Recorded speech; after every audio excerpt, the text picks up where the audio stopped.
दोनों हाथ उठा के बोलना है, बच्चों का ही ठेका नहीं है सबका, उधर पीछे बैठे सब बड़े भी। बोलो भारत माता की। कुछ लोगों के अभी भी नहीं उठे। बोलो भारत माता की। जय जय श्री राम। अब तो खुल के बोलेंगे, ठीक है।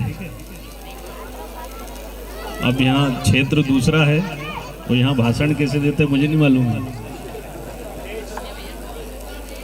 आप सभी ने मुझे यहाँ पर बुलाया तो कई दिन से राकेश जी लगे थे कि आपको गढ़ी निपानिया में आना है।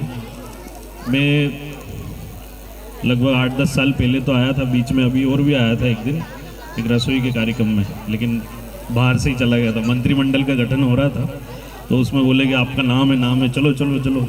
मैंने कहा रहने दो यार, आ जाएगा जब ही चल देंगे। नहीं चलो वहीं गेट पे रहना, अगर तुरंत बुला लिया राज्यपाल ने तो फिर क्या, कहाँ से यहाँ से इतनी दूर से कैसे जाएंगे। तो फिर लेके गए अपने लोग वहाँ।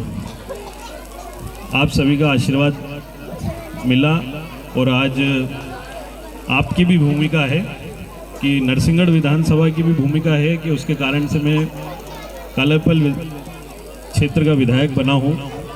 और मेरी ये भी जिम्मेदारी बनती है कि आसपास के जितने गांव हैं जिनने मेरा सहयोग किया है वहाँ पर भी जाऊँ, और सहयोग नहीं किया है तो भी मेरे पास समय रहेगा तो मैं बिल्कुल आपके बीच में उपस्थित रहूँगा। आज ज्ञानदीप स्कूल के माध्यम से मुझे अतिथि के तौर पर बुलाया गया और मैं आज मोदी जी का कार्यक्रम था, आज तो मैं समय से जाता लेकिन उनका कार्यक्रम 2 घंटे लेट हो गया। 2:30 बजे था, फिर उसके बाद उनने 4 से 5 बजे के बीच में कार्यक्रम करा, इस कारण से लेट हो गया। नहीं तो मैंने समय दे दिया था कि मैं 7 साढ़े 7 बजे के आसपास आ जाऊँगा। तो देरी के लिए क्षमा चाहता हूँ। प्यारे बच्चे, जो मेरे कालापल विधानसभा के क्षेत्र के अंदर मैंने लगातार कार्यक्रम करे थे चुनाव के पहले, जिसमें साइबर से लेकर तो बच्चों को जागृति के लेकर मैं स्कूलों में गया था। 125 स्कूलों में लगभग मैंने कार्यक्रम किए थे, जिसमें मोबाइल से लेकर तो तकनीकी के इस युग में हमें क्या क्या चीज़ें ध्यान रखना चाहिए, इसको लेकर मैं गया था। तो बच्चों के बीच में मैं जब जाता हूँ तो ये सारी बातें बताता हूँ। लेकिन आज बच्चे वार्षिक उत्सव के कार्यक्रम में हैं, वो सिर्फ और सिर्फ सांस्कृतिक कार्यक्रम देखना पसंद कर रहे हैं, किसी नेता को सुनना पसंद नहीं करेंगे। इसलिए मैं इतना ही कहूँगा कि सभी प्यारे बच्चों को उनके भविष्य, उज्जवल भविष्य की शुभकामनाएं देता हूँ और आपके स्कूल को भी शुभकामनाएं देता हूँ कि आप धीरे धीरे तरक्की करें, उन्नति करें और अच्छे बच्चे यहाँ से पढ़कर निकलें आपके बच्चे, और देश में अन्य अन्य जगह पर जाकर अपने गांव का नाम रोशन करें, अपने माता पिता का नाम रोशन करें, अपने परिवार का नाम रोशन करें। यही मैं शुभकामनाएं देता हूँ, क्योंकि हम किसान के बच्चे हैं। हमारे माता पिता खेत में मेहनत करते हैं, उसके बाद वो आपको पढ़ाते हैं। इसलिए आप सभी उनकी मेहनत को ध्यान में रखते हुए अपना ध्यान केंद्रित करके पढ़ाई करें, एक लक्ष्य बना के पढ़ाई करें। हमने भी पढ़ाई करी, इतने अभाव में हमने भी पढ़े थे। हम सरकारी स्कूलों में पढ़े, हमने खुद टाट पट्टी बिछाते थे, खुद पानी भरते थे, झाड़ू लगाते थे। 7 दिन में एक बार हमारा नंबर आता था, भैया आज आपको पानी भरना है। टाट पट्टी भी हम बिछाते थे, झाड़ू भी हम लगाते थे। इतनी मेहनत करने के बाद सबसे पीछे बैठते थे, बात भी नहीं करते थे। मतलब हमें अगर शिक्षक पूछ लेते सवाल का जवाब दो, तो कभी कभार जब जबरन शिक्षक उठाते थे, जब उठते थे कि यार कहाँ इनने अपना नाम ले दिया, सबसे पीछे बैठते थे। लेकिन देख लो, ताली बजा दी उन्होंने, सबसे पीछे बैठने वाले थे, सबसे पीछे बैठते थे। एक जुनून था कि आर्मी में जाएंगे। आर्मी में भी एक बार गए तो दौड़ में रह गए, पता ही नहीं था कि इतना दौड़ना पड़ता है समय सीमा में।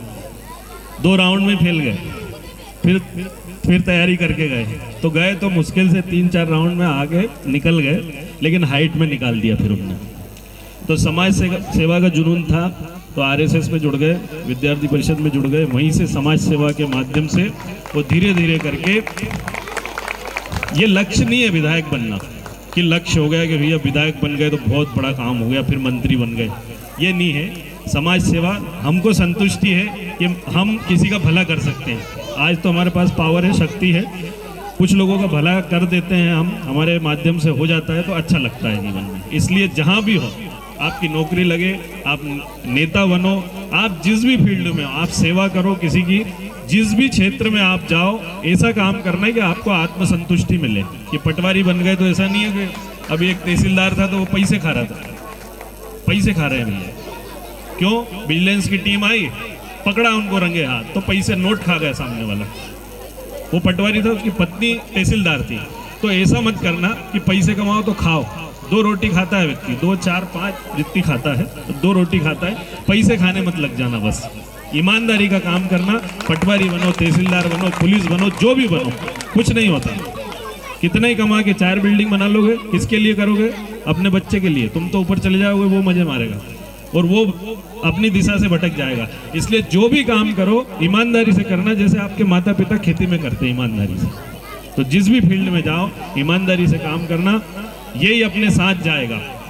कभी भी ये मत सोचना कि इसकी बिल्डिंग 2 मंजिल बिल्डिंग है तो मेरी 3 बन जाए, इसके पास ये कार है तो मेरे पास ये कार आ जाए। सिर्फ ये कोई आत्मसंतुष्टि इससे नहीं मिलने वाली है। आत्मसंतुष्टि इससे मिलने वाली है कि जहाँ हो जैसे हो कर्म करो, जहाँ हो जैसे हो कर्म करो। बस ईश्वर ने आपको चुना है कि जिस काम के लिए आपने अगर खेती के लिए चुना तो खेती ईमानदारी से करो, आपको दुकानदारी के लिए तो दुकानदारी, आप पटवारी हो, आप पुलिस में हो, आप शिक्षक हो तो ईमानदारी से हो। इसलिए ईमानदारी से काम करना, यही आपकी पहचान रहेगी इस धरती पर रहने पर भी और इस धरती के बाद यहाँ से जाने पर भी। आपकी ईमानदारी आपके साथ रहेगी। बस इतना ही मुझे कहना था। आप सभी ने मुझे यहाँ पर बुलाया, प्यार दिया, आशीर्वाद दिया, स्वागत दिया, सम्मान किया, इसके लिए मैं आभारी हूँ। आगे भी मैं निरंतर आपके बीच में आता रहूँगा। जय हिंद, जय भारत। बोलो भारत माता की।